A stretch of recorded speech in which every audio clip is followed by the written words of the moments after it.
नगर परिषदेकडे आपण वारंवार तक्रार देत आहोत का इथे गटर बनवायची गरज आहे. त्यासाठी आम्ही पत्रव्यवहारसुद्धा केलेला आहे. परंतु नगर परिषदेचं म्हणणं आहे का त्यांच्याकडे फंडच उपलब्ध नाही आहे. कारण ते फंड जे आहेत ना, ते ज्या नागरिकांना गरजा नाही आहेत त्यांनी 1,33,00,000 रुपये ती फॉग मशीन प्रदूषण नियंत्रण वाहन घेण्यासाठी 1,33,00,000 रुपये खर्च केले. मच्छर मारण्याकरिता त्यांनी 1,31,00,000 रुपये खर्च केले. पण ज्या नागरिकांच्या मूलभूत गरजा आहेत, गटार, रस्ते, पाणी, त्याच्यावर यांचं अजिबात लक्ष नाही आहे.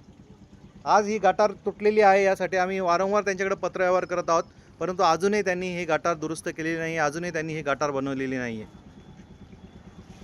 एक दगडी निघून गेले तरी सुद्धा यांना दिसत नाही. आणि हे सफाई कामगार करतात काय, यांचं लक्ष असलं पाहिजे ना याच्यावर, की बाबा काय असेल कुठे दुरुस्ती करायचं असेल तर त्यांना पण इंटिमेट केला पाहिजे की सर असे जे गटर आहे ती खराब झालेली आहे, त्याला आपल्याला दुरुस्त करून घ्यावी लागेल, बांधून घ्यावी लागेल, काम आहे ना. ओके.